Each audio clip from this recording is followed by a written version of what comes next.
Good morning, good afternoon, good evening, ladies and gentlemen. This is Pit Talk, Pulling Pits and Opinions with your host, Gunny G, where service members help service members, period. Follow, like, subscribe everywhere you get your podcast and on all social media platforms. Let us know how we're doing. Any criticism is good criticism, and we enjoy it. We got a special guest, I believe, probably one of the most special guests that I'm going to have on doing this hobby, Lynette George. She's based out of Silverdale, Washington, I'm assuming, but she's going to say hello here in a second. And it's a very exciting show. Lynette, please say hello. Hi, Gunny. Hi, everyone. Yeah. Hello. Thank you for coming on. Thank you for your time. Thank you for your service to service members. I would like to address first, and I add first, what you do does not go unnoticed, obviously, down the road, right? So that's you. Your name is on every single banner that gets put up there. So I do appreciate that. In the short 15 years that I've been in, but even just as an adult, I've never seen that before. And again, I haven't been home, so I don't know if they do that at home, but I've never seen that before, any duty station that I've been to. So I do appreciate what you're doing. We're going to get into right now the Blue Banner program, but before we get to the good stuff, Lynette, please share where you're from, how long you've been in, how you're affiliated with the military, what got you to Silverdale here. Sure. I'm originally from Wisconsin. I'm a big Packer fan. I joined the Navy back when I was 16 years old on the delayed entry program, and I went on active duty at 18, and I only did 4 years because back then they didn't really care about having females in the military. I had a baby, and they wanted me to leave them with family for a year, and he was 2 weeks old. And so it was also my time to get out, so that's what I decided to do. Sense. And I stayed with the Navy. I worked for the Navy for 33 extra years. So I retired 5 years ago at 37 years with the Navy. I was a finance manager. Thank you. Congratulations. Okay. Continue. So I was on TDY, sent down to San Diego, and my daughter-in-law decided to join me. Her husband was in Iraq for the second time, and it happened to be during their wedding anniversary. And so she came down with me. And we went to pick up one of my son's battle buddies that had just gotten out of the Army. And we were taking him to Universal Studios. The street that he lived on had these street banners lined up down the road that he lived on. And both of us just started crying. It really resonated with me. And I couldn't stop thinking about it. Even when I came home, it just stuck with me. Why don't we do that up here in Washington to honor our military? And so I started out going to the cities, trying to get them to do the program, which is what happens down in California. It's kind of the monkey see, monkey do, but the cities did it for their military. And as being a budget officer for the Navy, I knew that funds were tight with the cities. And so I decided to start a nonprofit. So back in 2006 is when I actually got it up and running and started. I had gone to a few military organizations, the sub-vets and American Legions and the combat vets, and they all gave me some seed money to get going. And so we raised our first banners in 2006. And so we put all of our Gold Star banners up prior to the Blue Star banners. And for those that don't know, a Blue Star banner is for those that are currently on active duty and that are from the area. And then the Gold Stars are those that have died on active duty. And those banners remain up forever. Lynette, absolutely. Quick question for you before we continue. Are you, and I'll edit this part out, are you on Wi-Fi or are you on your service? I'm on Wi-Fi. Okay.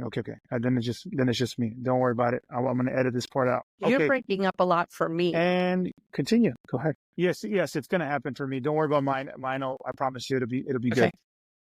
good. What else should I say? Go ahead. So continuing, I'm sorry to interrupt. I apologize. And then thank you. You're sharing about the Blue Banner program and then the Gold Star Banner program. So the difference between, before we get there, obviously it's a monkey see, monkey do program. So you saw what it is in San Diego, in California, and you kind of wanted to mirror it here in Silverdale, Washington, or just in the Pacific Northwest. Correct. Was there a little bit of pushback at first, or was it everybody was on board? There was extreme pushback at first. I was shocked at how it did take me a while to get it going. We had some mayors in the area that said, well, we do the Armed Forces Day Parade. And I'm like, you think one day a year is enough to honor our military?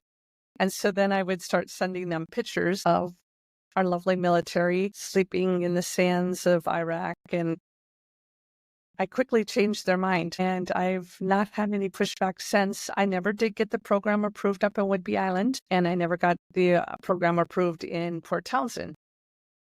The commissioners, the commissioners of Jefferson County ended up approving me. And so if you go up into that area, we're on Highway 19 and Highway 20 going into Port Townsend. So we got approved for the county, but not for Port Townsend itself. That's correct. Interesting. It leads me to my next question. Why is this so important to you to do and continue to? Well, I was one of the parents that were very lucky. I had 2 sons in Iraq twice. My son was only on active duty for 5 years, but he had signed up for only 3. He just kept getting extended because of the war. And I was fortunate to have both of my sons come home. Both are disabled veterans now. But I just felt like being in the military and under quiet circumstances when I was in, I felt like we just do not honor our military like we should. I think the civilian sector doesn't quite understand what the military does go through on a daily basis. Interesting. And you're kind of just shedding light to that. I do appreciate that. It takes a lot of courage and a lot of guts. Do you continue to get some pushback now that you're kind of settled in? I'm not trying to expand the program anymore. It is a daunting task to stay on top of them with our weathers. So I've not tried to expand the program. I'm just keeping the current 4 counties. We're in Clallam, Jefferson, Mason, and Kitsap County. And so I'm just maintaining that. We have since bought a bucket truck. I've had my bucket truck for probably 5 years now in order to install the banners, because for a while there we were installing by a ladder. And that is definitely not a safe way to be installing our banners. Right. So interesting. And I know it's you said it was daunting. So, I mean, for one person, it seems like a taxing task, and the bandwidth seems maybe not there. But do you have any volunteers, or do you take volunteers? No one is for paid. The program? We are totally 100% volunteer organization. And right now, 100% of us are veterans. I have a good install team. There's 4 of us all together that install, mostly for safety. So I have that good team. I had a very good graphic artist that helped me design the banners for each person and take care of my website, but she has since retired. So I have taken on that task of learning how to be a web designer and a graphic designer. So it's been a challenge, but you know what? I feel like if you're not learning, you're dead, right? That's true. Jack of all trades, master of none. All right. So, well, I'll continue because I'm fascinated. I've seen some of a couple of people I work with. David Fedor is up there, and retired Captain Wesley Rice is up there. And I was like, wait, where did they get that from? And I was always interested. I was always passing through. I'm like, I wonder how they got there. But they're from Washington. Obviously, I looked at the website. They were from Washington. Their home of record had to have been here. That made sense. And I had to, after I seen David Fedor's banner, I had to reach out. And so I reached out, and your response was prompt. And then me asking you, come on the podcast is this I've your never first been time? on a pod. So I'm excited for you. I'm sure you're excited as well, Lynette, to share the Blue Banner program. Do you ever think about expanding past where you're at now? No. My goal was to be all over Washington when I started this program. But like I said, volunteers, to be honest with you, if something better comes along, they're gone. And this is the first time I've ever really had a secure, good set of volunteers that I know are there for me and with me. So it's been exciting because we've had enough people to even do parades. So my idea is every single military that's from this area have a banner. That's all I would love to see happen. And I know it's not for everyone. I think if I was on active duty, I don't think I'd want one anymore. But some people love them, and the families, it's mostly for the families, and they love them. I have some Gold Star moms that tell me that on the birthday of their son or daughter, they go to the banner and have a picnic, and they just feel closer to them. Wow, that's deep. Don't make you cry, Lynette. You're gonna give me all emotional. I usually do cry. Marines, don't cry. Stop it. That's crazy. How do you feel connected in an indirect way to every single service member? Yes, I feel like they're my family. I do hear stories. I do get pictures sent in the mail. I get a lot of thank yous. I just feel like once they put in a banner application, they're also my kid. And so that's why I like to keep our banners pristine, try and stay on top of them. If a storm has taken them down, I try and get them replaced as soon as possible. Because this is such a big task, especially having a bucket truck that's 35 years old, every time I take it out, I end up having to take it to the bucket truck doctor. So I have 3 wonderful fundraisers that I do a year. I do the Paulsville Beer Run. That's for St. Patty's Day and for Oktoberfest. And so we have the St. Patty's. We're getting ready to open registration in a few weeks. That will be on March 15th. And then we have the Oktoberfest, which will be on October 4th. And then we just had our second annual Paulsville Bloody Mary crawl. So you go between the restaurants downtown in Paulsville and have a Bloody Mary at each, and then you vote for the favorite. And that has turned out to be a great addition to Paulsville. Yeah. Paulsville's got a lot of alcoholic beverages, so to speak. It seems like it's the place to go for those type of beverages. That's awesome. Do you ever how did you get plugged into those festivals? Well, the Paulsville Beer Run, back when they first started, I had a marketing manager that was a volunteer, and he was good friends with one of the brewery owners, and she had come up with the idea. Her name is Shauna Lambert. She owns Slippery Pig. She came up with the idea, and it was just between 3 little breweries, and I was the recipient of the funds that they would raise. And right when I retired, the Liquor Control Board decided I had to be the one that actually hosted the event as the nonprofit that receives the money. So it has been my event since 2019, and then I had gotten some people requesting that I do the Bloody Mary crawl, so I started that 2 years ago now. Interesting. Kind of Yep. a domino effect almost. That's good. That's good. Look, and I tell you what. The beer run has good. been going on for 13 years now, and we just hit 1,600 participants for the St. Patty's Day beer run. So it's going very well. In fact, I just got an email this morning from somebody that wants to fly in for it and wants to make sure of the date. So it's gotten nationwide with the military that have transferred. They come back, or family members that come in specifically for the beer run. Absolutely. That's awesome. Do you ever consider doing anything other than alcoholic beverages? No, I'm supposed to be retired. Or type of non volunteer events or runs, things of that nature? No, I'm supposed to be retired, and I'm working full time with all of this. I'm also a treasurer for our church, and I'm a treasurer for our road maintenance association. So I'm pretty topped out. Yeah. It sounds like it. That bandwidth is getting stretched pretty good. Well, I mean, I tell you what, I do appreciate you keeping the program up, because if it wasn't for you, I mean, who would do it? Who cares that much? And that is where I am leading. I am doing SOPs for the process of all of it, the fundraisers and the websites and everything. I'm hoping that I can find a strong volunteer that will step up in case something happens to me. So it continues to happen. Nice. Well, I'll be praying for that, because it sounds like you stay very busy maintaining, marketing, just staying involved with the community. It sounds, especially as a volunteer, you know, I mean, you're thinking, I'm not really making money to pay my bills, but it's not about the money. It's about the message and the legacy you leave behind, the traditions that these service members leave behind. So good luck. I hope that you find somebody who will be praying for you for sure. Thank you. Oh boy, absolutely. Continue. I mean, the Blue Banner program, did it start off Blue Banner or start off with Gold Star, or you kind of just mixed the both and just kind of hit it? I kept with the World War II. That's where it came from, to put those in the windows. So yes, it was both the Blue Star and Gold Star banner program. And it's just that I wanted to respect the families, and we put up the Gold Stars first. And we had a ceremony, and the ceremony would be as small as just the family there. It was whatever the family wanted, as to having a commissioner there, giving speeches and bands and the whole 9 yards and taps.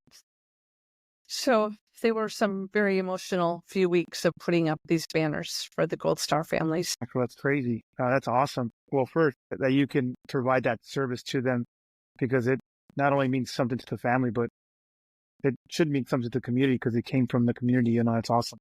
It's a good message to send that, hey, just so you know, these guys are roaming around, or their families are roaming around, say hello. It means a lot to the family, I'm sure. So, Lynette, the the Gold Star. How often do you, before I get, how many banners are there in the current area that you have I going on? believe we have about 560 banners up. And you want more? My goal was the very first year having 1,000 up. I don't know what I was thinking, but yeah, I just feel like every single person that's from this area that's in the military need to be recognized, and that is my goal. I hope that the next volunteer has that same goal, that same mindset. Me too. Just I'm gonna have progress, but it I'm never gonna have to stops, never find somebody stops. very strong. I see why. Look, if you ever need volunteers, just to volunteer, just let us know. Let me know. You got my email, you got my number, you got all those, you got my information. Please, I'm sure the Marines would more than more than happy to be volunteering for this type of nonprofit and just assist you in any way possible. Honestly, I don't know how we can assist you, but I'm sure that I can find some Marines and sailors that be like, hey, yeah, I'm from this area. I would love to help out. I'm sure I could find some. I would love that. And yeah, just to me, if you pass the word and have that person pass the word, that's my best request. Biggest request, I should say. You know what? I'll tell you what. Since I'm currently stationed in Washington, it is my goal to get you another Thank 440. you. Thank you. And if I don't hold me to it because it's that I don't know who I'm going to get up, but I'm pretty sure I can get you probably the people that are from here, and I know quite a bit of Marines that are from Washington, even sailors as well. So I'm sure that I can make it happen. And I really need to get back out to the recruiting departments and the state recruiting stations, because I know that that is a good start, is those that are going into active duty. But it's so hard because they change out so often, frequently, to keep my name and information there at the office. So that's my goal, is to keep honoring every single military man or woman that's serving our country. Your sons, they both went to Iraq. You said Afghanistan as well. Do you, how do they feel about the program? Do they love it? Do they help you don't out? help me out. Neither one of them are in the area, but they do love it. I didn't get banners up for them because it didn't get approved until they got out, but they do love it. Where are they at now? My son lives over in the middle of nowhere by Spokane, and my other son lives down in Longview. I have no idea where that's by at. Portland. Okay. Right. See, not big features. Okay.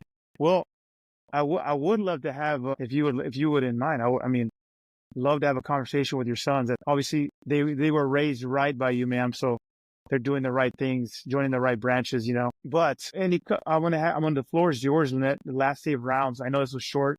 I didn't mean to take too much of your time. I was just interested in the program. I wanted to get the word out there as much as possible. Please, the floor is yours for any last day of rounds. Where can they reach you at? How can they reach you at? How do they pay? Sure. Things of that sort. My website is bluestarbanner.org. And if they're interested in the fundraisers, it's pulsebobeerrun.com. And you can contact me from either of those websites. My telephone number's plastered all over them also, on my truck and my bucket truck. So, yeah, I just would love for people to spread the word, come out and do the Pulsebo Beer Run or the Pulsebo Bloody Mary Crawl this year. And again, for that information, it's pulsebobeerrun.com. Thank you, Lynette. I appreciate your time, your service to other service members, and giving back to the community. I do got to bring it back in, weave it back in. I know that you transitioned a while back, and your son's transition. I mean, I don't know how long they've since been in the military, but tell me about that transition for you and for your children. It was difficult for both of them. My son that lives down in Longview was very stressed out about the situation that he had been in, and he went to the hospital in the middle of the night because he had chest pains, and they kept telling him to go home. It was just anxiety, and he refused to go home. He said, there's something, and he collapsed and actually died in the lobby. And of course they brought him back, but he had a massive heart attack. My other son has PTSD severely and had some injuries due to, I don't think it's called sharpshooter, but he's a really good shoot. And so he was the one that had to carry the gun, and he's like half the size of most of the men that were in the military. And so he did some damage to his muscles in his back that they can't repair. So he's going to be going through some difficulties when he gets older on even maintaining a job. And how do they still struggle now? Yeah, they still struggle. I think it's kind of a lifetime struggle. Wow. Interesting. That doesn't give me hope when I retire. But you know what? You make your choices too. But I'll tell you what, ouch. That's good. Yeah. Everything comes at a cost. How have you supported them thus far since they Um, transition out? I would do anything for either one of them. And I think it helps because I was a mom, or I was in the military myself. Not that I have any idea the experiences that they went through, nor do I want to know the graphic details. It's easier for me to understand about being away from family and going through the struggles that you go through as the military. So I think that helps. Been there and done whatever they've needed me to help them with. And it's a good message to send to families that, may not necessarily be in the military, but have transitioning service members just be available. It's a good message to send out, Lynette. I think from the outside looking in, it's been a while for you. I know that. And can you provide some insight there? Provide something for the families that are struggling with service members that transitioning from uniform to civilian. How can they be available? What tools help you Well, out? really, the VA, just reaching out to them and getting the resources that they can help with, getting the education, using your GI Bill. My son did that, and he is now an owner of a diesel company that he had founded. And so he's doing very good. I think really just standing beside them and listening to them, not trying to fix them because you can't fix them. You just need to guide them in the direction that for the people that can fix them. That's good. That's good. Thank you. Excuse me. Thank you for that message. Thank you for that. For those families that are struggling with service members that are transitioning from uniform to civilian, just be available. From Lynette's mouth, she's got the experience. She's got two children, two sons that came from the greatest organization in the world, the Marines. No pun intended, or no shots fired or anything like that. But Lynette, thank you for your time. Thank you for your service and continued service without expectation. It's amazing to find people like you. And I just fortunate enough to take your time and tell your story. Brief story, but it was my complete pleasure. Thank you. Lynette, to be honest, I'm a loss for words. I have so much up here that I can't get out of my mouth. It's ridiculous. Thank you for the program. If I was from mid-Washington, I promise you I'd be in there, but I'm definitely going to spread the word. So thank you very much. Ladies and gentlemen, this is Pit Talk, pulling pits and opinions with your host, Gunny G, where service members help service members, period. Follow, like, subscribe everywhere you get your podcasts and on all social media platforms. Let us know how we're doing. Any criticism is good criticism. Lynette and Gunny G, we're out. See you later, Lynette. I'm gonna hit you up here after it kind of drops out. I appreciate your time. Thank you very much. Thank you. Okay, bye-bye.